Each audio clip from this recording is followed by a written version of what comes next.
এই দুনিয়ার মানুষেরা যারা একটা কন্যা পাইছো শুকর আদায় করো, তুমি একটা জান্নাতের মালিক। যারা দুইটা কন্যার বাবা হয়েছো তুমি দুইটা জান্নাতের মালিক। যারা তিনটা কন্যা সন্তানের বাবা হয়েছো তুমি শুকর আদায় করো, তুমি তিনটা জান্নাতের মালিক। তবে মেয়েটা জান্নাতের মালিক।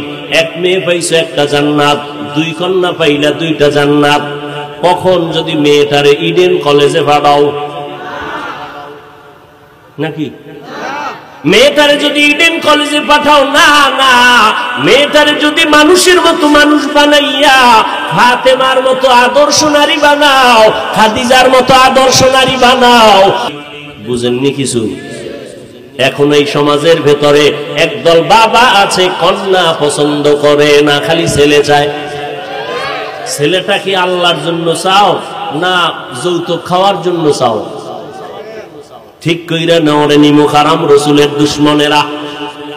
নারীদের এত সম্মান, তুমি ছেলে চেয়েছ,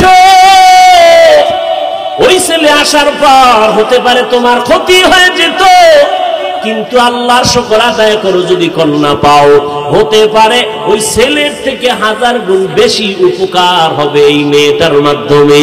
এই মেয়ের যেই জায়গায় বিয়া দিবা ওর জামাইয়ের দ্বারা তোমার উপকার হবে, যেই উপকার তোমার রক্তের ছেলের দ্বারা হতো না। এরকম জামাই নাই?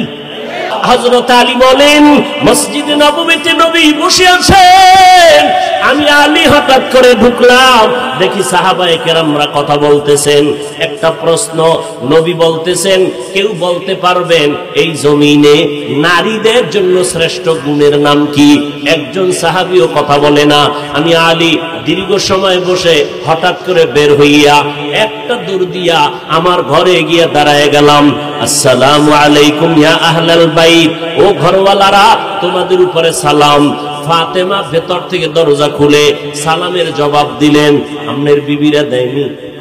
আমি দিলে না দিবে? স্বামী ঘরে ঢুকে সালাম নাই তো স্ত্রী কেমনে সালাম দিবে? মদিনার নবী বলেন, আমি রসুলের আদর্শ, ঘরের মধ্যে ঢুকো পরের ঘরে আর নিজের ঘরে অনুমতি না আমাকে সালামের মাধ্যমে। মোবাইলে কথা বলতেছো, আগে অনুমতি নাও সালামের মাধ্যমে। সারা দুনিয়ার বেঈমানের গোষ্ঠীরা মুসলমানের সালামটা বন্ধ করে হ্যালো হ্যালো শিখাইয়া দিল। খোদার কসম, আল্লাহর নবীর সুন্নতের আমল হলো হ্যালো না, কথা বলার শুরুতে তুমি সালাম দাও, হ্যালো না বলিয়া কও আসসালামু আলাইকুম। ওখান থেকে কোনো আওয়াজ নাই, আবার বলো আসসালামু আলাইকুম, ওখান থেকে পাল্টা জবাব নাই। যতবার সালামের জবাব না দিবে তুমি শুধু সালাম দিতে থাকো। যদি জবাব না দিয়ে কয় কে ফোন করলেন, সালামু আলাইকুম। ভাইজান আপনি কে ফোন করলেন, সালামু আলাইকুম। যতক্ষণ সালামের জবাব দিবি না আমার সালাম বন্ধ হবে না। একবার যদি টেস্ট করু জীবনের তরে বান্দা সালামওয়ালা হয়ে যাবে। হ্যালো বলবা না সালাম? ঘরের মধ্যে ঢুকার আগে কি সালাম? হযরত আলী বলেন আমি সালাম দিলাম।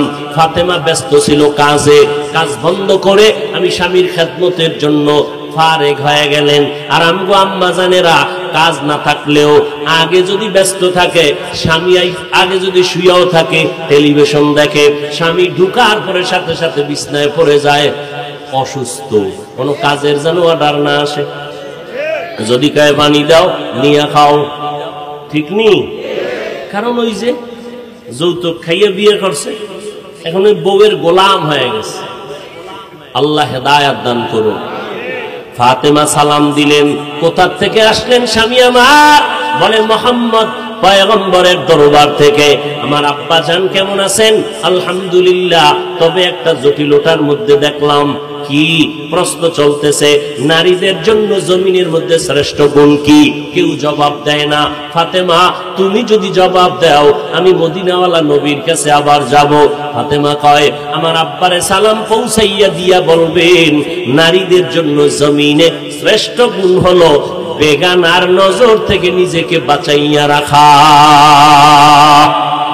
বেগানার নজর থেকে নিজের হেফাজতে রাখা নারীদের জন্য শ্রেষ্ঠ গুণ। হযরত আলী বলেন আমি দৌড়াইয়া আবার মসজিদে নববীর মধ্যে চলে গেলাম, সালাম দিলাম, নবীজি ঘর থেকে আসলাম। আমার ফাতেমার কি হালাত, বলে নবী ভালো, সালাম দিয়েছেন আর জবাব দিয়েছেন। নবী প্রশ্নের জবাব পেলেন, কি জবাব? দুনিয়াতে নারীদের জন্য শ্রেষ্ঠ গুণ হলো বেগানার নজর থেকে নিজেরে বাঁচাইয়া রাখা।